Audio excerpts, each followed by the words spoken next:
Halo Sobat Trader, kembali lagi di Didimax Forex Insights. Saya Sonia sebagai host dan di sini episode kali ini kita akan membahas berbagai data ekonomi penting yang akan mempengaruhi pasar keuangan global selama minggu ini, mulai tanggal 7 Juli hingga 13 Juli. Minggu ini kita akan menyaksikan berbagai peristiwa besar seperti pemilihan parlemen Prancis dan testimoni Ketua Fed Jerome Powell, serta rilis data ekonomi utama dari berbagai negara seperti Selandia Baru, Inggris, dan Amerika Serikat. Di sini juga kami akan mengulas dampak dan angka-angka ekonomi yang dirilis, termasuk suku bunga resmi Selandia Baru, laporan GDP dari Inggris dan inflasi dari Amerika, dan juga perubahan klaim pengangguran di Amerika Serikat. Selain itu, kami akan membantu Anda merancang trading plan yang efektif untuk memanfaatkan volatilitas pasar selama periode ini.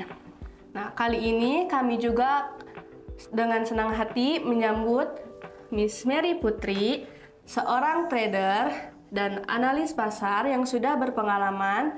Beliau akan memberikan wawasan berharga dan analisis dalam mengenai bagaimana peristiwa ekonomi minggu ini. Bagaimana Miss kabarnya? Alhamdulillah baik. Alhamdulillah baik ya Miss. Langsung aja ke pertanyaan yang pertama. Bagaimana dampak dari testimoni Ketua Fed Jerome Powell pada 9 dan 10 Juli terhadap pergerakan USD minggu ini? Untuk testimoninya ya, testimoni Ketua Fed Jerome Powell pada 9 dan 10 Juli sangat diantisipasi oleh pasar karena akan memberikan wawasan lebih lanjut mengenai kebijakan moneter Fed. Jika Powell memberikan sinyal hawkish, menekan perlunya kenaikan suku bunga lebih lanjut untuk mengatasi inflasi. USD juga kemungkinan akan menguat. Sebaliknya, jika Powell menunjukkan sikap dovish dengan indikasi penundaan kenaikan suku bunga, USD mungkin akan adanya pelemahan. Seperti itu. Lanjut ke pertanyaan yang kedua ya Miss. Ya, boleh. Apa yang dapat kita harapkan dari keputusan suku bunga resmi Selandia Baru pada 10 Juli dan bagaimana hal ini bisa mempengaruhi pasangan mata uang NZD USD? Untuk NZD USD ya. Untuk Reserve Bank of New Zealand atau RBNZ diperkirakan akan mempertahankan suku bunganya pada 5,50%. Sesuai dengan data sebelumnya nih, keputusan ini mungkin sudah diperkirakan oleh pasar sehingga dampak terhadap NZD USD itu bisa terbatas kecuali ada pernyataan yang mengejutkan dalam RBNZ rate statement. Jika ada indikasi bahwa RBNZ akan lebih hawkish di masa mendatang, NZD bisa menguat. Seperti itu. Lanjut ke pertanyaan yang ketiga. Dengan rilis data GDP Inggris pada 11 Juli, bagaimana prediksi Anda mengenai pengaruhnya terhadap pergerakan GBP USD? Untuk GBP USD, data GBP Inggris diperkirakan tumbuh sebesar 0,2%, meningkat dari 0,0% sebelumnya. Pertumbuhan ekonomi yang lebih baik dari perkiraan dapat memberikan dorongan positif bagi GDP, meningkatkan nilai tukar GBP USD. Namun, jika data yang rilis lebih rendah dari perkiraan, GBP mungkin akan mengalami tekanan jual. Seperti itu. Lanjut ke pertanyaan yang keempat.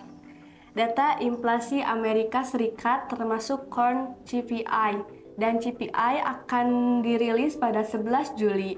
Bagaimana Anda melihat data ini mempengaruhi kebijakan moneter Fed dan pasar forex?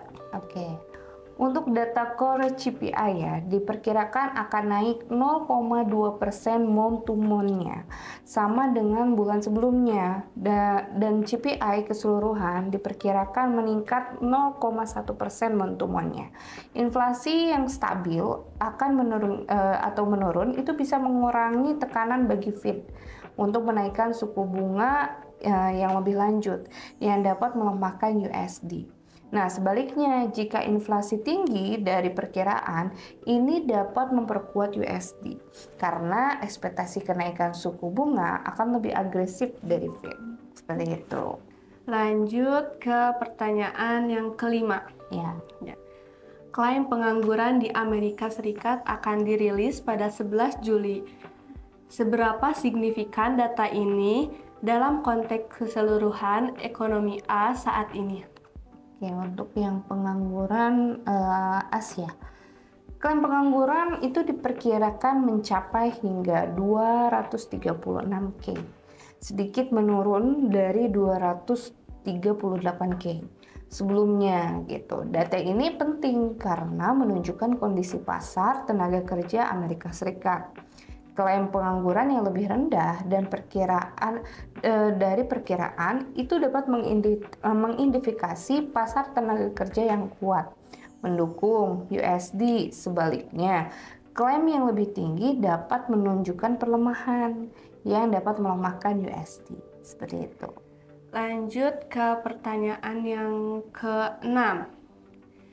Data core, PPI, dan PPI dari Amerika Serikat akan diumumkan pada 12 Juli. Bagaimana data ini mempengaruhi ekspektasi inflasi dan sentimen pasar terhadap USD?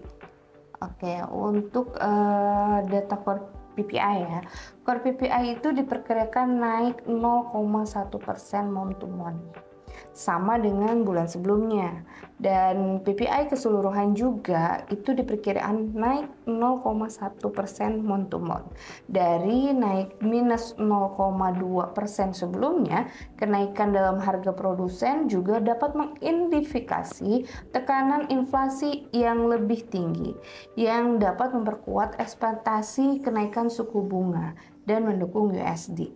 Jika data lebih rendah dari perkiraan, sentimen pasar terhadap USD mungkin akan melemah. Seperti itu. Oke, lanjut ke pertanyaan yang terakhir. Bagaimana pandangan Anda mengenai indeks sentimen konsumen University of Michigan yang akan dirilis pada 12 Juli dan dampaknya terhadap dolar AS terhadap sentimen pasar secara keseluruhan? Oke, kalau menurut saya sih ya, indeks sentimen konsumen University of Michigan ini diperkirakan berada di angka 67,0, turun dari 68,2 sebelumnya. Sentimen konsumen yang lebih rendah dapat mengindikasi kekhawatiran mengenai kondisi ekonomi yang dapat melemahkan USD dan juga menekankan sentimen pasar gitu secara keseluruhan. Namun jika sentimen lebih tinggi dari perkiraan, ini bisa mendukung USD dan meningkatkan kepercayaan pasar. Oke, Miss, singkat ya Miss penjelasannya. Terima kasih banyak telah menyaksikan episode kali ini di Didimex Forex Insight di channel YouTube Didimex Official. Di sini kami banyak membahas mulai dari manufaktur di Tiongkok dan Amerika Serikat hingga data ketenaga kerjaan Amerika Serikat. Nah, kami juga mendapat wawasan berharga dari narasumber Miss Mary. Kita mengenal bagaimana data ini dapat mempengaruhi pasar forex dan strategi apa yang sebaiknya kita gunakan. Jangan lupa subscribe dan like dan juga aktifkan notifikasi untuk tidak ketinggalan episode selanjutnya. Sampai jumpa di episode selanjutnya. Semoga trading Anda sukses. Terima kasih dan salam profit.